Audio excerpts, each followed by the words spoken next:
निजी IASPR ने कहा है कि कोर्ट मार्शल के मामले पर कयास आराई से गुरेज किया जाए। जैसे ही मल दरामद होगा, कोई फैसला आएगा तो बताएंगे। फैज हमीद का कोर्ट मार्शल एक कानूनी और अदालती अमल है। सरहद पार से दहशतगर्दी की मुआवनत सबसे बड़ा मसला है। निजी IASPR ने कहा है कि पाक अफगान बॉर्डर पर स्मगलिंग और पॉलिटिकल क्राइम का गठजोड़ तोड़ने की जरूरत है। बैरून मुल्क से सोशल मीडिया अकाउंट्स रियासत के खिलाफ बयानियां बना रहे हैं। निजी IASPR ने यह भी कहा है कि हमारा मसला अफगान उबूरी हुकूमत से है, अफगानिस्तान के लोगों से नहीं है। यह वाज़ेह किया गया है कि हमारा मसला अफगान उबूरी हुकूमत से है, अफगानिस्तान की अवाम से नहीं है। मजीद ये कहा गया है कि दहशतगर्दी के खिलाफ मजबूत जंग लड़ने के लिए अपने घर को ठीक करना होगा। दहशतगर्दों के खिलाफ काबिल तस्दीक कार्रवाई तक बातचीत नहीं होगी। पाकिस्तान के अवाम और अफवाज दहशतगर्दों के खिलाफ मुत्तहिद हैं। दहशतगर्दों का आखिरी दम तक पीछा किया जाएगा। हमारी नज़र में कोई गुड और बैड तालिबान नहीं है।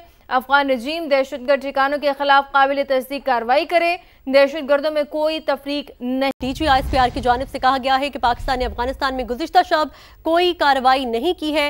इस पर बात करने के लिए हमारे साथ मौजूद है ब्रिगेडियर रिटायर्ड हारिस नवाज साहब। हारिस साहब, बहुत शुक्रिया आपके वक्त का। कहिएगा, ये बात वाज़ेह कर दी गई है पाकिस्तान की जानिब से कि अफगानिस्तान में कोई कार्रवाई नहीं की और हमारा मसला अफगानी अवाम से नहीं है, अफगान उबूरी हुकूमत से है। देखें, ये सब इंडिया की जो मस्जिद की वेबसाइट चल रही हैं अफगान तालिबान रजीम की मर्जी, वहाँ प्रोपेगेंडा किया जा रहा है। पाकिस्तान जब भी हमला करता है, जब भी हमला किया है, ठोक बजा के किया है, बता के किया है और ऐलान किया है। हम कभी छुपा के ना करते हैं, ना कभी करेंगे। पाकिस्तान एक बहुत मजबूत फौजी कुव्वत है और हमें कोई छुप के करने की जरूरत नहीं है।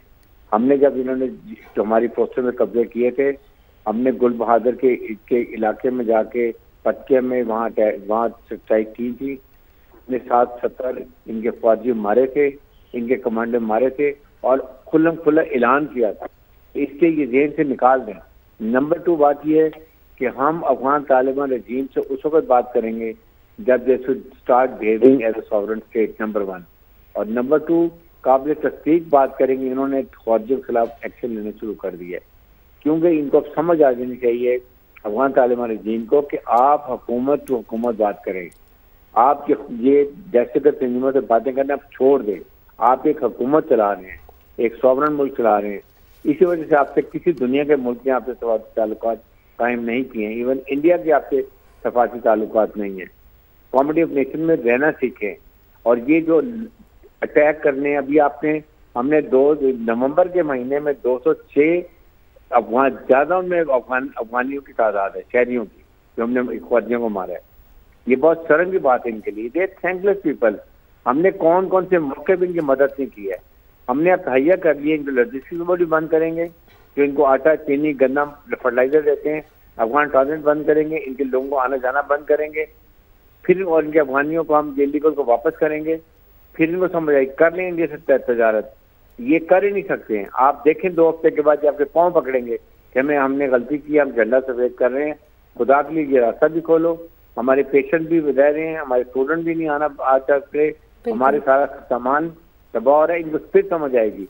आई थिंक एनफ बहुत हो गया। ये गाना में हमारे बच्चों पर अटैक करते हैं, कभी कहीं अटैक करते हैं। आज भी हमने 22 फौजी मारे हैं बन्नू के अंदर। आप सोचेंगे हमारी सिक्योरिटी फोर्सेज कितनी बड़ी कौमी फरीज़ अदा कर रहे हैं और वो अपनी जान की परवाह न करते हुए कर रहे हैं चीज़ों को। जी हारिस साहब, आई रिक्वेस्ट कि आप हमारे साथ ही रहिएगा। बात करने के लिए हमें ज्वाइन किया है नदीम मलिक साहब ने, सीनियर एंकर पर्सन है। सर, बहुत शुक्रिया आपके वक्त के लिए। सर, बड़ी अहम ब्रीफिंग जिसमें ये बता दिया गया है कि हमने अभी तक कोई कार्रवाई नहीं की है और जब भी कार्रवाई करेंगे तो हम बता कर करेंगे, आगाह कर करेंगे। एक और बड़ा अहम पॉइंट कि सरहद पार से जो दहशतगर्दी की मुआवनत है वो हमारे लिए सबसे बड़ा मसला करार दे दिया गया है। क्या कहेंगे इस पे? देखिए, टीटीपी और टीटीए दोनों एक ही सिक्के के 2 रुख है। ये कहने को हम कहते हैं कि टीटीपी पाकिस्तान में दहशतगर्दी कर रही है और अफगान हुकूमत उसे कंट्रोल नहीं कर रही, लेकिन अफगान हुकूमत की फैसिलिटेशन के बगैर ये कोई भी खुदकुश हमला, ये जितने भी टेररिज्म के अटैक्स हो रहे हैं पाकिस्तान के सिक्योरिटी के इदारों के ऊपर, चेक पोस्ट के ऊपर, FC के हेड ऑफिस के ऊपर, हेडक्वार्टर के ऊपर अटैक हुआ, तो इन सब के पीछे दोनों का मुश्तरका अमल है और दोनों ही उसके जिम्मेदार है। बहुत बेहतर हो कि पाकिस्तान को अफगानिस्तान पे कभी भी फौजी कार्रवाई ना करनी पड़े। कल रात की तो उन्होंने वजाहत की है, लेकिन आइडियल सिचुएशन ये होनी चाहिए कि हमें उनके खिलाफ कोई फौजी कार्रवाई ना करनी पड़े। बल्कि ये जो दोस्त ममालिक कोशिश कर रहे हैं, तुर्की कर रहा है, कतर कर रहा है, इसके अलावा सऊदी अरेबिया काफ़ी एक्टिव है।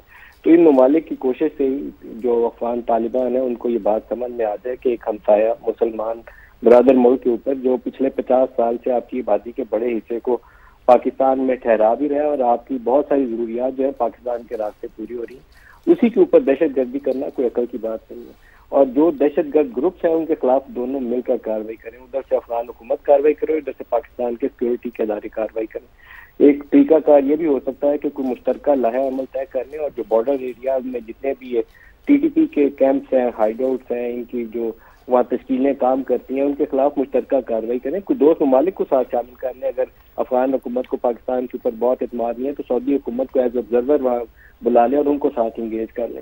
लेकिन जब तक इनका खात्मा नहीं करेंगे, कोई भी दुनिया का ऐसा मुल्क नहीं है जो अपने शहरियों के ऊपर, अपने फौजियों के ऊपर, अपने सिपाहियों के ऊपर इस तरह के हमलों को टॉलरेट करेगा जो हम पिछले कई साल से करते आ रहे हैं। तो इसका खात्मा तो जरूरी है, उसके बगैर मुल्क में इस्तेहकाम नहीं आ सकता। अभी इस्लामाबाद में खुदकुश हमलावर जो खुदकुश बमबाज था, इनका इस्लामाबाद में पहुंच गया और आपकी क्रिकेट हो रही है और उसके दौरान आके उन्होंने खुदकुश हमलावर यहाँ इस्लामाबाद में भेज दिया। तो ये एक्सेप्टेबल नहीं है, ये दुनिया के किसी मुल्क के लिए भी काबिल कबूल नहीं होना चाहिए और इसके खिलाफ नेशनल लेवल के ऊपर सोच में कोई इख्तिलाफ राय नहीं है। तो ये दहशतगर्दी का खात्मा करना, सब इस बात के ऊपर मुतफिक है। तरीकाकार के ऊपर बहस हो सकती है लेकिन इसका खात्मा हर सूरत में यकीनी बनाना जो है वो पाकिस्तान का मफाद है। जी ठीक है नदीम साहब, साथ ही रहिएगा। हारिस नवाज साहब भी हमारे साथ मौजूद है। हारिस साहब, ये कहिएगा कि एक और बात वाज़ेह की गई है कि पहले अपने घर को साफ करना होगा दहशतगर्दी से छुटकारा पाने के लिए, दहशतगर्दी के खात्मे के लिए, और जो बॉर्डर के ऊपर पॉलिटिकल और जो स्मगलिंग का एक गठजोड़ है उसको भी तोड़ना होगा। ये भी बड़ी इंपॉर्टेंट एक पॉइंट उठाया गया है। देखिए, डीजीएसपी ने बड़ी क्लियर बात की है कि जब तक आप इलीगल स्पेक्ट्रम और नंबर 2 जो इसको फाइनेंशियल टेररिज्म हो रहा है, जो आपके केपी के के अंदर प्रॉब्लम हो रही है, देने सॉर्टेड आउट। आपका हुंडी का पैसा आ रहा है, नार्कोटिक्स का पैसा आ रहा है, स्मगलिंग का पैसा आ रहा है, गाड़ियों की स्मगलिंग का पैसा आ रहा है, पैरों का पैसा स्मगल हो रही है, ये सिगरेट स्मगल हो रही है। This money is smuggle to funnel to ये टेररिस्ट ऑर्गेनाइजेशन के पास फाइनेंशियल टेररिज्म में जाता है। फिर आपके ट्रेडर्स जो है वहाँ पर आपके गवर्नमेंट में केपी के में कुछ पॉलिटिशियन भी हैं, कुछ ट्रेडर्स हैं जो ये स्मगलिंग में इन्वॉल्व हैं। ये केपी की गवर्नमेंट की responsibility. I think federal government को, केपी के गवर्नमेंट को अपने खिलाफ छोड़ के पहले कौम के लिए इकट्ठे हों और सिक्योरिटी फोर्स के साथ इकट्ठा काम करे। केपी की गवर्नमेंट को चाहिए कि वो खुद देखें कि उनके 75% जो ऑपरेशन हो रहे हैं सारे केपी के में हो रहे हैं। हमारे अब ये जो पश्तून बहन भाई हैं वो उनका नुकसान हो रहा है, प्रॉपर्टी का, जान का। Security forces are responsible for the life and property of people of Pakistan. और इसी तरह टेरिटोरियल बाउंड्री की भी उनकी जिम्मेदारी है। फील्ड मार्शल रियासत मुदीर ने बड़ी दफा कहा कि हमने कहा कि हम दहशतगर्दी खत्म करेंगे, कुर्बानी भी देंगे, शहादतें भी देंगे, but then everybody has to be together. और इलीगल स्पेक्ट्रम खत्म करने, जो पैसा इनको बैठा रहा है, जो वहाँ के केपी गवर्नमेंट की सपोर्ट चाहिए, आपके बॉर्डर के जो फाटा के लोग अभी वो आपको फुल सपोर्ट कर रहे हैं, but we need support of people ताकि उनका नुकसान खत्म हो सके। बिल्कुल इसी तरह से हारिस साहब हमारे साथ ही रहिएगा। डॉक्टर मारिया सुल्तान साहिबा ने भी हमें ज्वाइन किया है। बहुत शुक्रिया मारिया साहिबा आपका वक्त देने के लिए इस समय को। मारिया साहिबा, ये जो सिचुएशन है डेफिनेटली बड़ी क्रिटिकल सिचुएशन है, लेकिन इसमें DGISPR ने जैसे कि वाज़ेह तौर पर ये कहा है कि हमारी जो पॉलिसी है वो दहशतगर्दी के खिलाफ है, अफगान अवाम के खिलाफ नहीं है। कितना क्लियर मैसेज है ये अफगानियों के लिए कि आम आदमी को हम कोई नुकसान नहीं पहुंचाना चाहते, हम सिर्फ दहशतगर्दी का खात्मा करना चाहते हैं। देखिए, पाकिस्तान की जितनी भी स्ट्राइक्स हुई हैं अफगानिस्तान के अंदर वो बहुत मुनज़्ज़म तरीके से और इंटेलिजेंस बेस्ड ऑपरेशंस हुए। आपने कहीं भी आबादी को निशाना बनाने की कोशिश नहीं की है, जबकि इसके बरक्स अफगानिस्तान की तरफ से हमारी आबादी को नुकसान पहुंचाने की कोशिश की, चाहे दहशतगर्दी के जरिए या डायरेक्ट अटैक्स की जिस तरह की तरफ से हुए। तो अब ऐसी सूरत हाल में हमारे पास कोई ऑप्शन नहीं है सवाए इसके कि हम जो है एक मुनज़्ज़म तरीके से इंटेलिजेंस बेस्ड ऑपरेशन करें, क्योंकि पाकिस्तान किसी सूरत अफगान अवाम के खिलाफ नहीं है और ना ही हम अफगान अवाम को चाहते हैं कि वो इसकी कीमत अदा करें कि जो इस वक्त वहाँ दहशतगर्दी और उनका हुकूमती गठजोड़ है।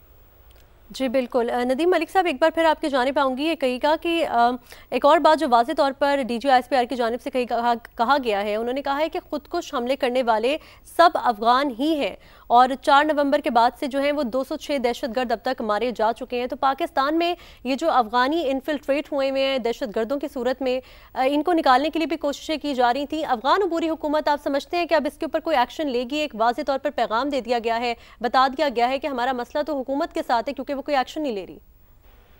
अफगान अबूरी हुकूमत से किसी अच्छाई की तवक्को नहीं करनी चाहिए, ना वो इस काबिल है, उनकी कैपेसिटी भी बहुत लिमिटेड है और उनकी इंटेंट भी नहीं है। दो चीजें होती हैं कि एक तो आपकी सलाहियत नहीं है लेकिन आप करना चाहते हैं तो फिर तो पाकिस्तान मदद कर सकता है, लेकिन वहाँ दोनों ही चीजें नहीं है, इरादा भी नहीं है, सलाहियत भी नहीं है।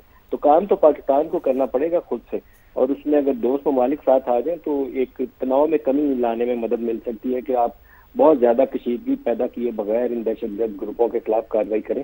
कार्रवाई आपको उन बॉर्डर एरियाज में फोकस तरीके से करनी पड़ेगी, क्योंकि ये अफगान सरहद के उस तरफ करीब पाकिस्तानी बॉर्डर के बैठे हुए हैं ये ग्रुप्स, और वहीं से पाकिस्तानी इलाकों पर हमलावर होते हैं। पाकिस्तान में जहां से उनको सपोर्ट मिलती है वो पाकिस्तानी ये जो इंटेलिजेंस बेस्ड ऑपरेशन आजकल सिक्योरिटी फोर्सेज कर रही है उससे इसको वाइप आउट करने में बहुत मदद मिलेगी। लेकिन जब तक उनको सरहद पार से उनकी जो पनाहगाहें हैं उनको डिस्ट्रॉय नहीं किया जाता तब तक इसका खात्मा यकीनी बनाना बहुत मुश्किल है। इसके अंदर हमारी पिछले 25-30 साल की पॉलिसीज का भी बहुत दखल है। 9/11 के पहले भी जो हम ये 77 के बाद ऑनवर्ड सिचुएशन थी सोवियत यूनियन के इन्वेजन के बाद, तो हमने इन ग्रुपों को पाकिस्तानी जमीन को लॉन्च पैड के लिए यूएस फोर्सेज ने, यूएस फॉरेन पॉलिसी की भी यही थी और इंटरनेशनल जो कम्युनिटी है उसकी भी यही पॉलिसी थी कि सोवियत यूनियन को अफगानिस्तान में रोकना है। तो उसके लिए पाकिस्तानी सरजमीन को इस्तेमाल किया गया और उसमें ये ग्रुप बहुत तगड़े हो गए। उसके बाद अमेरिका हमारे ऊपर सैंक्शन लगा के खुद तो चला गया लेकिन ये भुगतना हमें पड़ा, और 9/11 के बाद वो दोहरा अजाब नाजिल हो गया। पहले तो ये जिहादी ग्रुप थे, उसके बाद अमेरिका ने कहा सारे दहशतगर्द था। तो अब हम फंसे हुए हैं दरमियान में, हमें इनको वाइप आउट किए बगैर और एक लॉन्ग टर्म स्ट्रेटेजी जिसमें गुड और बैड की तफरीक नहीं होनी चाहिए। आज डीजी साहब ने बार बार ये कहा कि हमारे लिए कोई गुड और बैड नहीं है, लेकिन माजी में हमारे पास गुड और बैड की मिसालें मौजूद है, 90 में भी, 9/11 के बाद भी। अब हमें एक पॉलिसी तय करनी पड़ेगी कि ये जितने भी ग्रुप्स हैं जो इंतहापसंद ग्रुप्स हैं, प्राइवेट मिलिशिया है, ये मुसल्लह जत्थे हैं, ये पाकिस्तानी जमीन के ऊपर रियासत इन्हें टॉलरेट नहीं करेगी। ये नेशनल लेवल पे इसमें कोई तफरीक नहीं होनी चाहिए और एक ही लाइन होनी चाहिए कि कोई मुसल्लह जत्था पाकिस्तानी सरजमीन के ऊपर एग्जिस्ट नहीं कर सकता। जी ठीक है, बहुत शुक्रिया नदीम साहब, आपने हमें वक्त